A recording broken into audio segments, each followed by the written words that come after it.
আসসালামু আলাইকুম। আশা করি সবাই ভালো আছেন। এখন আমি আপনাদের সাথে ঢাকা বোর্ড বাংলা প্রথম পত্রের যে এমসিকিউ সমাধান সেটা নিয়ে আলোচনা করব।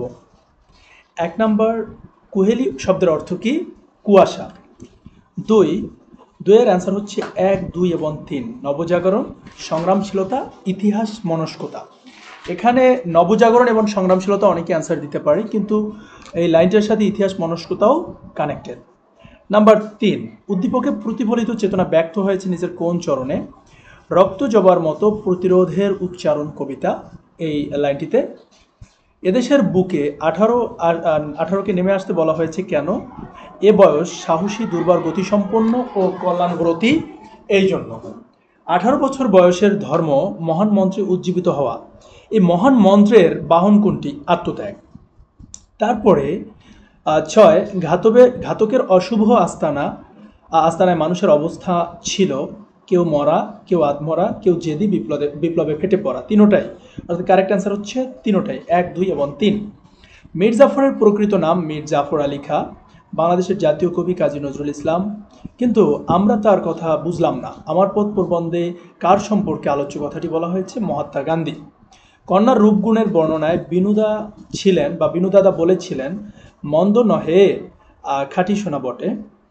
দক্ষ যজ্ঞ শব্দের অর্থ যজ্ঞানুষ্ঠান। বিলাসীর আত্মহত্যার কারণ, এখানে আমার কাছে দুটো অ্যান্সারই কারেক্ট মনে হয়েছে, তবে গ একটু বেশি কারেক্ট আর ঘটা একটু কনফিউজড। যে স্বামীর শোক এটা ঠিক আছে, ভালোবাসাকে জীবন্ত রাখে এটা কিছুটা অপ্রাসঙ্গিক হয়ে যায়। আর নিষ্ঠুর সমাজ ব্যবস্থা, তো সেক্ষেত্রে ১ এবং ৩ পারফেক্টলি কারেক্ট মনে হয়েছে, তবে কারেক্ট অ্যান্সার হচ্ছে ঘ হতে পারে। এরপরে আমরা পরবর্তীতে ১৩ নম্বরটি দেখব, যে ভাষা আন্দোলন বাঙালিকে আন্তর্জাতিক পরিচিতি ও মর্যাদায় ভূষিত করেছে। উদ্দীপকে ৫২ দিনগুলো রচনায় ফুটে ওঠা বাঙালির কোন চেতনা প্রকাশ ঘটেছে? দেশপ্রেম। বাঙালির উক্ত পদক্ষেপের জন্য প্রেরণা জুগিয়েছিল জাতীয়তাবাদের চেতনা এবং পাকিস্তানের প্রতি ঘৃণা। কি বিক্রি করে মাসি পিসি যোগুকে ভালো মন্দ 10টা জিনিস খাইয়েছে? ছাগল। রবীন্দ্রনাথ ঠাকুর কত সালে সাহিত্য নোবেল পুরস্কার পেয়েছে? ১৯১৩।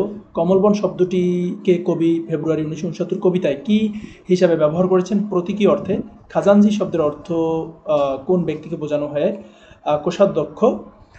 ব্রিটিশ সিংহ বয়ে লেজ গুটিয়ে নিলেন, এই বড় লজ্জার কথা ও মিচাদের এই সংলাপের মধ্য দিয়ে আমরা অনুধাবন করতে পারি ইংরেজরা ভীরু এবং ইংরেজরা কাপুরুষ।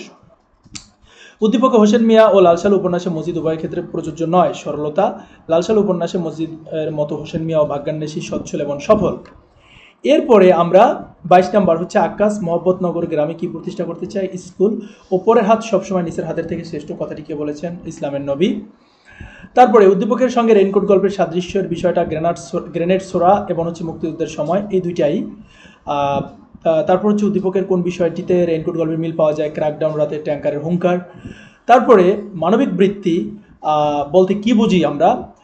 মানবতা এবং আপনার হচ্ছে সেবা, দয়া না, কারণ দয়া দ্বারা বোঝায় হচ্ছে কাউকে দয়া করা। এটা হচ্ছে মানব ধর্ম থেকে মূলত এটা করা হয়েছে। ২৭ নম্বরের অ্যান্সারটি হচ্ছে সাম্যবাদ। ২৮-এর অ্যান্সার ১ ও ৩। ৯ হচ্ছে হিমালয়ের শীর্ষচূড়া, অ্যান্ড ১০ বিদ্রোহী কবিতাটি অগ্নিবীণা কাব্যগ্রন্থ থেকে সংকলিত। এই ছিল আমাদের ৩০টি এমসিকিউর সমাধান। কোনো ভুল ত্রুটি আমি মনে হয় নেই, তারপর যদি থাকে অবশ্যই কমেন্টসে জানাবেন। ভালো থাকবেন, সুস্থ থাকবেন, আল্লাহ হাফেজ।